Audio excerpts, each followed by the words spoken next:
अस्सलाम वालेकुम नाजरीन, आप देख रहे हैं इन्फॉर्मेटिव टीवी। मैं हूं चौधरी तसव्वुर। दूसरे शहरों की तरह झेलम में भी 5 रोज़ पोलियो मुहिम का आगाज़ कर दिया गया है, जहां 5 साल से कम उम्र बच्चों को पोलियो से बचाव के कतरे पिलाए जाएंगे। डिप्टी कमिश्नर ने CEO हेल्थ के हमरा सिविल अस्पताल के शोबा इंतफाल में बच्चों को पोलियो से बचाव के कतरे पिलाकर बाकायदा मुहिम का आगाज़ कर दिया है।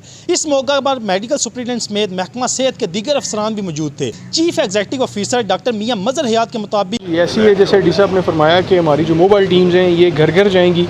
हमारी जो ट्रांजिट टीम्स हैं ये हमारे जितने भी बस स्टॉप्स हैं, जो हमारे वैगन के अड्डे हैं, बसों के अड्डे हैं, वहाँ पे इंशाल्लाह होंगी ट्रांजिट टीम्स।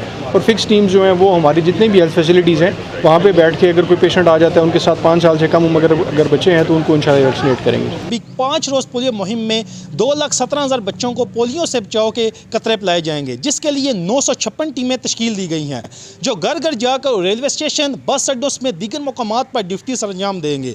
मोबाइल और ट्रांजिट टीमें भी मुहिम में पूरा किरदार अदा करेंगी। इस मौका पर CEO हेल्थ डॉक्टर मियां मजहर हयात ने इस उम्मीद का इजहार किया है कि महकमा सेहत ज़िला झेलम माजी की तरह इस मुहिम में नुमाया कारकर्दगी दिखाकर अपना टारगेट पूरा करेगा। इन्होंने बच्चों के वालिदैन से मुतालबा किया है कि पोलियो टीमों के साथ तावन करें ताकि मोहल्ले के अमराज का खात्मा किया जा सके। जी।